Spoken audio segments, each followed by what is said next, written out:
মানসবাবু, আপনার কাছে প্রথমে যাচ্ছি। বাংলায় খুব সহজে সাধুদের পেটানো যায়, সাধুদের মারা যায়, সাধুদের ধমকানো চমকানো যায়। অসীম বসুর আমি আরো লাইভ শোনাবো। অসীম বসু এই সাহসটা কেন পাচ্ছে মানুষটা? এটার জন্য যে মমতা বন্দ্যোপাধ্যায় খুব ভালো করে জানেন যে একজন কাউন্সিলর, এরপরে কাউন্সিলরের কোনো এক মানে হাত কাটা, গাল কাটা, লাল চুল কানে দুল মাস্তান, সেও এসে ভারত সেবাশ্রম সংঘ বা ভোলাগিরি আশ্রমে চমকে গিয়ে চলে যেতে পারে। কারণ বাঙালি হিন্দুরা একজোট হয় না, কখনো ঐতিহাসিকভাবে হয়নি। দেখো, বিবেকানন্দ হিন্দু ধর্ম নিয়ে উল্লেখযোগ্য ভাষণ যেখানে দিয়েছিলেন সেটা হচ্ছে এখন পাকিস্তানের লাহোরের ধ্যান সিং হ্যাভেলিতে। যখন হিন্দু ধর্ম নিয়ে তিনি বক্তব্য রাখছিলেন তখন কি তিনি ভেবেছিলেন যে আজ থেকে 120 বছর পরে এই পাকিস্তানে, যেখানে তিনি হিন্দু ধর্ম নিয়ে সব থেকে গুরুত্বপূর্ণ বক্তব্য রেখেছিলেন, সেখানে হিন্দুদের অস্তিত্ব থাকবে না? বাঙালি হিন্দু বা হিন্দু সন্ন্যাসীদের সমস্যা হচ্ছে এরা দিব্যজ্ঞান বা মোক্ষ নিয়ে যতটা বেশি ভাবিত, বাস্তব জ্ঞান, কাণ্ডজ্ঞান নিয়ে এবং দেবতাদের আদর্শ নিয়ে ততটা চিন্তা করে না।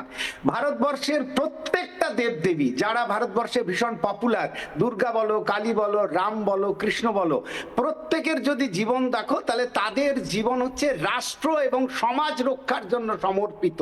প্রত্যেকের, এটা অত্যন্ত দায়িত্ব নিয়ে বলছি।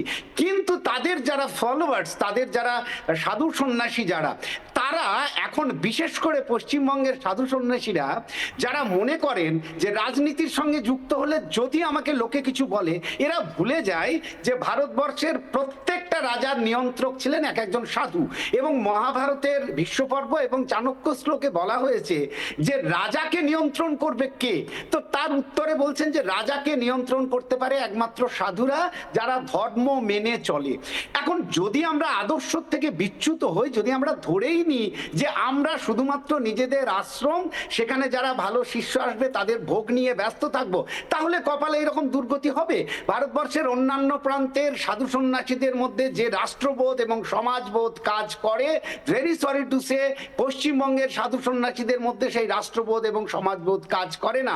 এখন এই মুহূর্তে যে জাগরণ শুরু হয়েছে পশ্চিমবঙ্গে, প্রত্যেকটা সাধু সন্ন্যাসীর উচিত আফগানিস্তানকে দেখে শেখা, যেখানে 2.5 লক্ষ তন্ত্র সাধনা করত, রাষ্ট্র টেকেনি, সমাজ টেকেনি, তান্ত্রিকরাও টেকেনি। আফগানিস্তানে 2.5 লক্ষ তন্ত্র সাধনা হতো, 2.5 লক্ষ মানুষ সেখানে তন্ত্র সাধনা করতেন। আদি কালী মন্দির তো আফগানিস্তানে এখনো, আসামাই বলে কালী টেম্পলটা আছে এখনো ভাঙাভগ্ন অবস্থায়, 2.5 লক্ষ।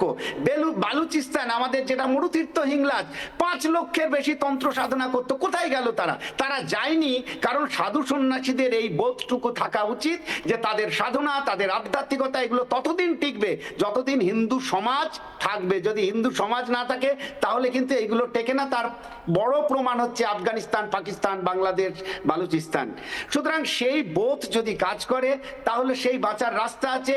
যেভাবে আমরা ভারতবর্ষের অন্যান্য প্রান্তের সাধু সন্ন্যাসীকে রাস্তায় নেমে হিন্দু সমাজকে বাঁচানোর ডাক দিতে দেখছি, আমরা আশা করব পশ্চিমবঙ্গের সাধুদের অন্তত নিজেদের জন্য, নিজেদের আধ্যাত্মিকতাকে বজায় রাখার জন্য, নিজেদের সাধনাকে বজায় রাখার জন্য তারা এবার অন্তত সমাজ এবং রাষ্ট্রের জন্য কাজ করবেন। বেশ বেশ।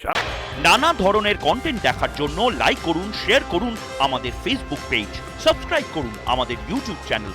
পাশাপাশি অন্যান্য ব্রেকিং নিউজের জন্য অবশ্যই চোখ রাখুন রিপাবলিক বাংলায়।